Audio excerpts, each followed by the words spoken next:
What inspired you to invent this amazing new tool for the garden that you call the tea tool?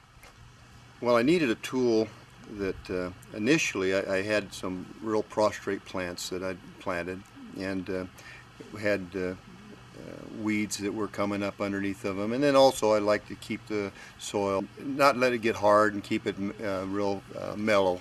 And so I come up with the idea of a tool that would work underneath the plant without moving the plant and disturbing the plant. And then also I had, at the time I had, actually I had drip system for watering, and I needed something that would go under that drip line. And so I finally come up with a design, and it was T-shaped, an inverted T, and it was able to work underneath the plant. And it's a tool that works well by working up underneath the rocks where other tools could not do that. The other advantage that I found with it is that when you were in an area where the soil was quite hard, with this tool you could turn it more up on its edge and use it more as a chisel.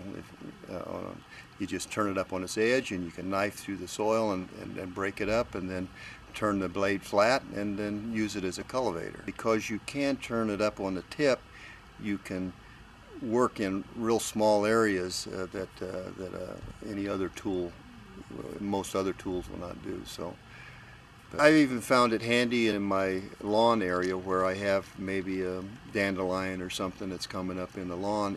You can actually use just the tip of the T to work underneath, work down into the sod, and then you can find the root and basically just snap it off and lift it out.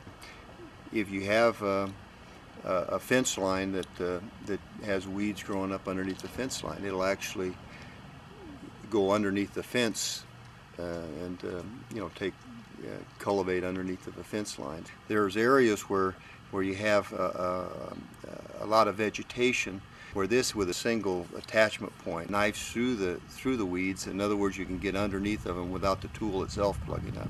One of the advantages also is once you have the weeds cultivated out, you can actually invert it and use it more as almost as a rake, where you can drag those weeds out. Once you cut the weed, you can actually pick the weed up and just throw it out of the way. And so the tool is quite versatile.